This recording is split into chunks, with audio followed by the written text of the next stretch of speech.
নাকে দড়ি বেঁধে টানা ৫৫ দিন রাজ্য প্রশাসন থেকে শুরু করে কেন্দ্রীয় এজেন্সিকে দৌড় করিয়েছেন সন্দেশখালীর বাঘ শেখ শাহজাহান।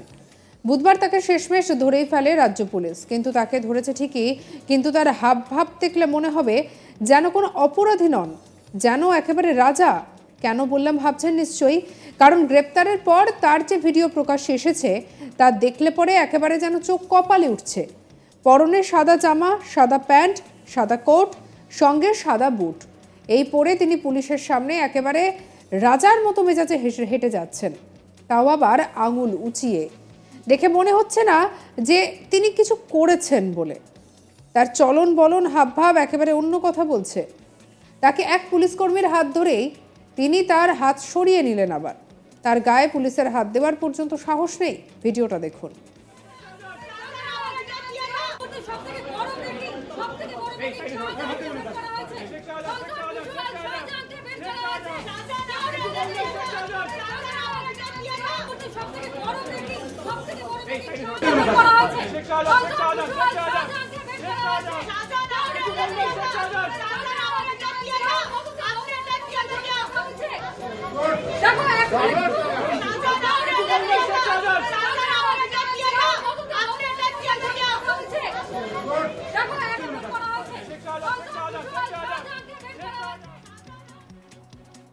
এর আগেও তার বেশ কয়েকটি ভিডিও সামনে এসেছিল, যেখানে তাকে এলাকায় বাইক নিয়ে অঙ্গিভঙ্গি করতে দেখা গিয়েছিল। এছাড়াও এলাকায় বাইক বাহিনী দৌরাত্ম্য লক্ষ্য করা গিয়েছিল। মানে তার এই হাবভাব নতুন বলে কিছুই নয়, তার চালচলন এমনটাই। দেখুন ভিডিও।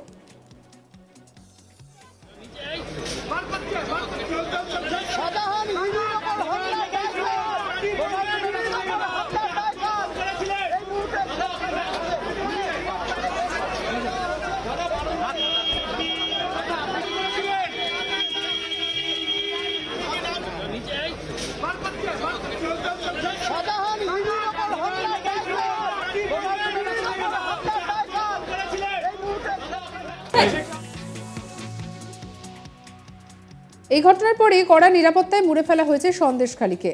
শেখ শাহজাহানের গ্রেপ্তারের পর নতুন করে 23টি স্থানে জারি করা হয়েছে 144 ধারা। এদিন তৃণমূল নেতার বাড়ির আশেপাশে কার্যত নিরাপত্তার বেষ্টনীতে মুড়ে ফেলা হয়।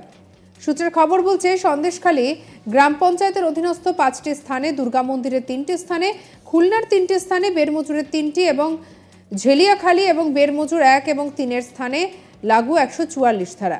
বাইরের কাউকে সেখানে প্রবেশ করতে দিচ্ছে না পুলিশ কর্মীরা। নতুন করে কোনো ধরনের অশান্তি এড়াতেই আগে ভাগেই এই সতর্কতা বলে মনে করা হচ্ছে। বুধবার রাতে মিনাখার বামনপুর এলাকা থেকে শেখ শাহজাহানকে গ্রেপ্তার করা হয়।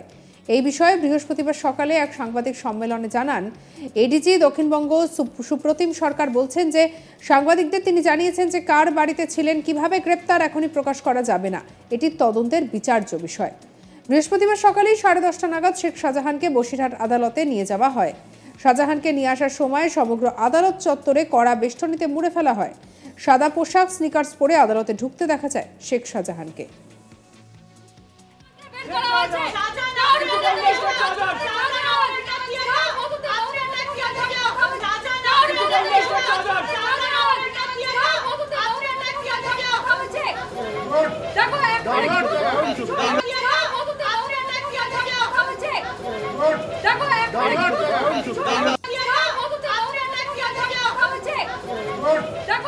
প্রবেশের আগের মুহূর্তে একেবারে আঙুল নাড়িয়ে ইশারা করে তৃণমূল নেতাকে কিছু বলতেও দেখা যায়। শাহজাহানের বিরুদ্ধে 147, 148 সহ একাধিক জামিন অযোগ্য ধারায় মামলা রুজু করা হয়েছে।